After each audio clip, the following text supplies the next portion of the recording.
أعوذ بالله من الشيطان الرجيم بسم الله الرحمن الرحيم والعاديات ضبحا فالموريات قدحا فالمغيرات صبحا فأثرن به نقعا فوسطن به جمعا إن الإنسان لربه لكنود وإنه على ذلك لشهيد وإنه لحب الخير لشديد أفلا يعلم إذا بعثر ما في القبور وحصل ما في الصدور إن ربهم بهم يومئذ لخبير والعادیات ضبحا، قسم ہے ہانپتے ہوئے دوڑنے والے گھوڑوں کی، قسم ہے ہانپتے ہوئے دوڑنے والے گھوڑوں کی، فالموریات قدحا، چنگاریاں اڑانے والے اپنے ٹاپوں کے ذریعے سے، فالمغیرات صبحا، اور صبح کے وقت میں غارت مچانے والے گھوڑوں کی قسم، فَأَثَرْنَ بِهِ نَقْعًا، پھر اس وقت میں وہ دھول اڑاتے ہیں، فَوَسَطْنَ بِهِ جَمْعًا، پھر اس موقع پر مجمع کے درمیان میں گھس جاتے ہیں، إِنَّ الْإِنسَانَ لِرَبِّهِ لَكَنُودٌ، بے شک انسان اپنے رب کا بڑا ناشکرا ہے، وَإِنَّهُ عَلَى ذَلِكَ لَشَهِيدٌ، اور اس پر وہ خود بھی گواہ ہے، وَإِنَّهُ لِحُبِّ الْخَيْرِ لَشَدِيدٌ، اور انسان مال کی محبت میں بہت سخت ہے، أَفَلَا يَعْلَمُ إِذَا بُعْثِرَ مَا فِي الْقُبُورِ، کیا وہ نہیں جانتا جب قبروں میں جو کچھ بھی ہے اس کو کھرید کر نکال دیا جائے گا، وَحُصِّلَ مَا فِي الصُّدُورِ، اور دلوں میں جو کچھ ہے سب باہر کر دیا جائے گا، إِنَّ رَبَّهُمْ بِهِمْ يَوْمَئِذٍ لَخَبِيرٌ، بے شک ان کا پروردگار اس دن ہر چیز سے باخبر ہوگا۔ محترم بزرگ عزیز دوستو، یہ سورہ عادیات بھی نمازوں میں پڑھی جاتی رہتی ہے، جیسے سورہ القاریہ، سورہ تکاثر، اور ایسے ہی سورہ عادیات، اور اس کے اوپر ایک اور سورہ زلزال، یہ چاروں صورتیں قیامت کے متعلق اللہ تعالیٰ نے بیان فرمائی ہیں۔ اس سورے میں جو اللہ نے بات بیان فرمائی ہے اس سے پہلے کچھ قسم اللہ کھاتے ہیں، قسم اٹھانا، جیسا کہ اس سے پہلے بھی سورہ والعصر کے اندر ہم نے بتایا تھا کہ بات لوگوں کو سمجھانے کے لیے، مضبوطی کے لیے قسم کے طور پر کچھ باتیں، انسان کے لیے تو صرف اللہ کی قسم اٹھانا چاہیے، اور وہ بھی ضرورت پڑے تو، مجبوری میں، یا اللہ تبارک و تعالیٰ جو ہے بندوں کو سمجھانے کے لیے ان کے مزاج کے حساب سے قسم کھاتے ہیں، اور اللہ سے بڑی کوئی چیز نہیں ہے، تو اللہ تعالیٰ بندوں کو سمجھانے کے لیے کچھ چیزوں کی جو مضمون آگے بتانا ہوتا ہے، جو بات بتانا ہوتی ہے، اسی سے متعلق چیز، اسی سے ریلیٹڈ چیز کی اللہ قسم کھاتے ہیں۔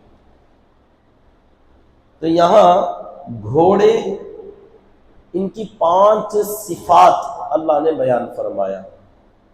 وہ جیسے والعصر کے اندر ہم نے بتایا تھا، شروع میں اگر وہ آئے تو اس کا معنی قسم ہوتا ہے، قسم ہے۔ عادیات، عدو سے، دشمن جس سے دوڑا جاتا ہے، جس سے دور ہوا جاتا ہے، تو عادیات سے مطلب دوڑنے والے گھوڑے، ضبحا، ہانپتے ہوئے دوڑنے والے گھوڑوں کی قسم، مطلب یہ عام گھوڑے نہیں ہیں، میدان جنگ میں، میدان جہاد میں جو گھوڑے استعمال کیے جاتے ہیں، اللہ نے ان کی قسم کھا کر فرمایا کہ ہانپتے ہوئے دوڑنے والے گھوڑوں کی قسم، فالموریاتی، پھر وہ گھوڑے جو دوڑتے ہوئے چنگاریاں اڑاتے ہیں، قدحا، قدح ٹاپوں کے ذریعے اپنے پیر جب دوڑنے میں رفتار کے ساتھ کنکریلی زمین، کنکروں کے اوپر جب دوڑتے ہیں اور گھوڑوں کے پیروں میں اگر نعل لگی ہوئی ہو تو لوہا اور پتھر ٹکرانے سے جب زور کی مار پڑتی ہے تو اس کے اندر سے چنگاریاں اڑتے ہیں۔ تو فرمایا یہ ایسی تیز رفتاری سے دوڑتے ہیں کہ ان کی رفتار کی وجہ سے چنگاریاں اڑ رہی ہوتی ہیں، تو چنگاریاں اڑاتے ہوئے دوڑنے والے گھوڑوں کی قسم۔ ایک تو ہانپتے ہوئے دوڑتے ہیں، اس کو یاد رکھیے، آگے اس کی تفصیل کروں گا کہ کیوں اللہ نے یہ سب باتیں بتلائی، کہ ہانپتے ہوئے دوڑنے والے اور اپنے ٹاپوں کے ذریعے یعنی پیروں کے ذریعے چنگاریاں اڑانے والے گھوڑے، فالمغیرات صبحا، اور صبح کے وقت میں دشمنوں پر غارت مچانے والے گھوڑے۔ یہ میدان جنگ عرب والے جو جنگوں میں بہت رہتے تھے، ان کی عادت تھی کہ گھوڑوں پر سوار ہو کر جاتے، اور بہادر جو لوگ ہوتے تھے وہ رات کے اندھیرے میں حملہ نہیں کرتے تھے۔ خود اللہ کے نبی صلی اللہ علیہ وسلم بھی صحابہ کو جب روانہ کرتے تو فرماتے کسی بھی بستی پر جاؤ تو رات کے وقت میں پہنچو اور صبح تک انتظار کرو، اور غور سے سنو، اس بستی سے اگر اذان کی آواز آئے تو حملہ نہ کرنا، اور اگر اذان کی آواز نہ آئے تو اس کے بعد جب اجالا ہو جائے، صبح میں جو لوگ اٹھ جائے، بیدار ہو جائے، تو اب ان کے سامنے جو کہ جاگنے کا وقت ہے، ایک دم چستی کا وقت ہے، آدمی فریش ہو کے رہتا ہے، تو ایسے وقت میں حملہ کیا جائے۔ جو بزدل ہوتے ہیں، جو کائر ہوتے ہیں، رات کے اندھیروں میں چوری چھپے انداز میں لوگوں پر حملے کر کے غارت مچا دیتے ہیں، بہادر جو ہوگا نا وہ صبح کے وقت میں حملہ کرے گا۔ اس زمانے کا کوئی آدمی ہو تو وہ سوچے گا صبح کے ٹائم میں بھی تو لوگ سوتے رہتے ہیں، ذرا دوپہر میں حملہ کرنا تھا، صبح سویرے ادنا سوتے رہتے نا۔ یہ ہمارے زمانے کی مصیبت ہے۔ ہم نے اپنے بچپن میں دیکھا تھا کہ لوگ جو ہے 7-8 بجے کے بعد جاگتے نہیں تھے، 4-5 بجے کے بعد سوتے نہیں تھے، چھوٹے چھوٹے بچے بھی اٹھ جاتے تھے۔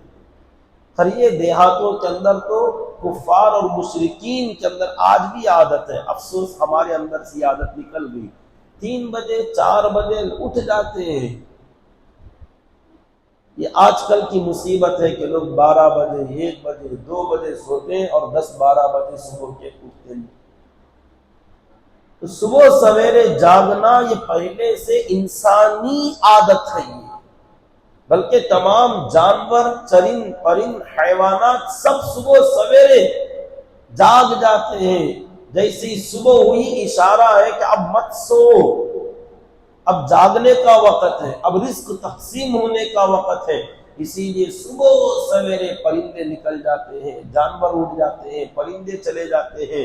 یہ گھروں میں جو پرندے قید ہوتے ہیں، جیسے خاص کر مرغیاں، مرغے وغیرہ، یہ صبح سویرے 3-4 بجے بانگ دینا شروع کر دیتے ہیں۔ لوگ کہتے ہیں مرغا اذان دے رہا، مرغا بانگ دے رہا ہے، صبح ہو گئی بول کے اشارہ دے رہا۔ اس کو صبح سے کیا لینا دینا، اسے کون سی آفس کو جانا ہے، وہ کیوں اٹھاتا ہے؟ کہتے ہیں ہمیں جگا رہا ہے۔ تو وہ کہتا ہے یہ نیچر ہے، یہ فطرت ہے کہ اس وقت میں جاگ جاؤ، اب اس کے بعد سونا نہیں ہے۔ تو صبح کا جو وقت ہے نا، اس وقت تک تو لوگ پورے جاگ گئے ہوتے ہیں، اور سب ایک دم نہانے والے، دھونے والے، منہ ہاتھ دھو کر غسل کر کے اپنے اپنے کام کاج میں جانے والے، کھیتوں کھلیانوں میں جانے والے، کاروبار اور تجارت کو جانے والے چلے جایا کرتے تھے۔ تو صبح کے وقت میں جب سب لوگ جاگ رہے ہوتے ہیں تو اس وقت میں حملہ کرنے والے، غارت مچانے والے گھوڑے، یعنی جب دشمن پر حملہ کرتے تھے تو صبح کے وقت میں بہادر لوگ جہاں جاتے تھے گھوڑوں پر سوار ہو کر علاقوں کی غارت مچا دیتے تھے. تو فرمایا فالمغیرات صبحا، وہ گھوڑے جو صبح سویرے غارت مچاتے ہیں اس کی قسم. فاثرن به نقعا، پھر اس وقت میں جب حملہ کرتے ہیں تو وہ دھول اڑاتے ہیں، یعنی اپنی رفتار سے، اپنی دوڑ سے اور اپنی حرکت سے میدان جنگ میں گھوڑے دھول اڑا دیتے ہیں. تو ان دھول اڑانے والے گھوڑوں کی قسم فواسطن به جمعا، اور اس موقع پر جب لڑائی شروع ہو جاتی ہے تو مجمع کے درمیان میں وسط میں چلے جاتے ہیں. فواسطن به، اس موقع پر وسط میں بیچ میں گھس جاتے ہیں. جمعا، جماعت کے، فوج کے، دشمنوں کی جماعت کے درمیان میں چلے جاتے ہیں.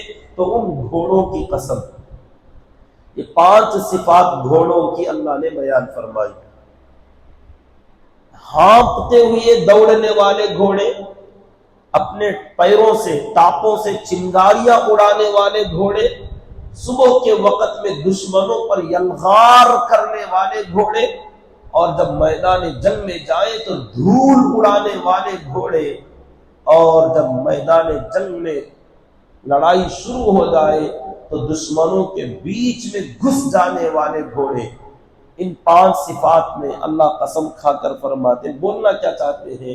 ان الانسان لربہ لکنود، کہ انسان جو ہے نا وہ اپنے رب کا بڑا ناقدرہ ہے، بڑا ناشکرہ ہے. اب اس میں کیا کنیکشن؟ انسان اپنے رب کا بڑا ناشکرہ، اللہ کا شکر ادا نہیں کرتا.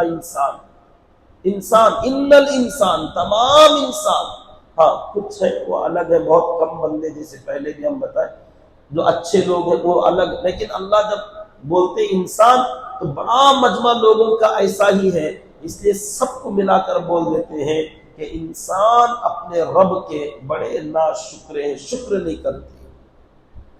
اب بولنا یہ ہے کہ انسان ناشکری کرتا ہے، مگر قسم کس کی کھا رہے؟ گھوڑوں کی. اور صفات کیا بیان کر رہے ہیں؟ 5 قسم کی اس کی صفات. اب اس میں کنیکشن کیا ہے؟ انسان ناشکری کرتا ہے اور گھوڑے دوڑتے ہیں ہانپتے ہوئے، چنگاریاں اڑاتے ہوئے، دھول اڑاتے ہوئے، حملہ کرتے ہیں، میدان میں گھس جاتے ہیں. اس میں کیا تعلق ہے؟ اللہ نے سمجھایا کہ دیکھو، اور خاص کر گھوڑے ہی کے بارے میں کیونکہ گھوڑا جو ہے نا میدان جنگ کا جانور ہے، اور یہ جب اس کا مالک اس کے پیٹھ پر سوار ہو جاتا ہے اور ایڑ لگاتا ہے، بھگاتا ہے، تو وہ بھاگنا شروع کرتا ہے. اب وہ اپنی شکایت نہیں کرتا کہ میں بیمار ہوں، میں تھکا ہوا ہوں، مجھ سے چلا نہیں جاتا. جب مالک اس کو چابک لگاتا ہے، مارتا ہے یا ایڑی لگاتا ہے، اس کا اشارہ ہوتا ہے کہ اب دوڑ ہے، تو دوڑنا ہے تجھے، تو اب بس وہ دوڑنا شروع کر دیتا ہے. تھک گیا ہے، تھکنے کے باوجود بھی دوڑتا ہے. والعادیات ضبحا، جب مالک اس کو دوڑنے کے لیے کہتا ہے تب وہ دوڑ لگاتا ہے، ہانپ رہا ہوتا ہے، تھک گیا ہوتا ہے، پھر بھی مالک کے اشارے پر دوڑنا بند نہیں کرتا. کئی قصوں میں، کئی واقعوں میں ہم نے پڑھا کہ بعض لوگ کئی میل دوڑتے تھے گھوڑوں پر. گھوڑے اصل دوڑتے، اس کے اوپر بیٹھ کر دوڑاتے تھے. جب وہ اپنی منزل پر جانا ہوتا، کوئی اہم خبر دشمنوں کی پہنچانا ہوتا، تو تیز رفتاری سے گھوڑوں پر سوار ہو کر دوڑتے جاتے تھے. جب اپنی منزل پر پہنچتے تو یہ سوار یہ بھی تھک کر نڈال ہو کے گر جاتا، اور یہ گھوڑا اس دوڑنے کی وجہ سے دم توڑ کر مر جاتا، مگر اپنے مالک کے اشارے کے خلاف نہیں کرتا تھا. دوڑتے ہیں تو ہانپتے ہوئے، تھکتے ہوئے بھی دوڑا کرتے تھے. ایک ہے یہ. دوسری چیز، جب وہ دوڑتے ہیں تو چنگاریاں اڑاتے ہوئے، یعنی اپنی رفتار اتنی سپیڈ کہ مالک کہہ رہا دوڑو تو تھوڑا سا دوڑے، پھر سلو ہو گئے کہ نہیں، جب تک وہ